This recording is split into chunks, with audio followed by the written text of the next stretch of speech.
आखाती युद्धाच्या पार्श्वभूमीवर देशात व्यावसायिक गॅस सिलेंडरचा पुरवठा कमी झाल्याचे दिसून येत आहे।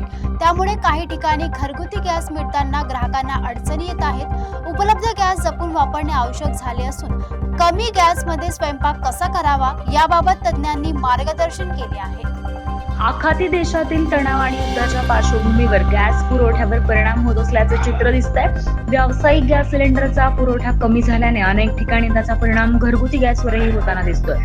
काही भागात गॅस सिलेंडर मिळवण्यासाठी ग्राहकांना रांगा लावाव्या लागतात, तर काही ठिकाणी पुरवठा अतिशय उशिरा होत असल्याच्या तक्रारीही समोर येत आहेत। या परिस्थितीत उपलब्ध गॅस जपून वापरण्याची गरज निर्माण झाली आहे। तज्ञांच्या मते उन्हाळ्याच्या दिवसामध्ये भूक मंदावते आणि पचनक्रिया पण मंदावते, तर त्याच्यामुळे तुम्ही इन्स्टंट फूड, रॉ फूड जास्त खाऊ नका। त्याच्याऐवजी तुम्ही दूध पोहे किंवा राजगिऱ्याच्या लाह्या आणि दूध किंवा नाचणीची पेज, गव्हाची पेज, हे जे इन्स्टंटली बनतं आणि जे पौष्टिक पण आहे, त्याच्यामध्ये काही हानी नाही आहे आणि पटकन बनतं, त्याला गॅस जास्त लागत नाही, तर असे प्रकार खाऊ शकतात। स्वयंपाक करताना प्रेशर कुकरचा अधिक वापर करणे, भाजी किंवा डाळ अधिक भिजत ठेवणे, तसेच एका वेळी अनेक पदार्थ तयार करणे आणि अशा उपायांनी गॅसची बचत करता येऊ शकते।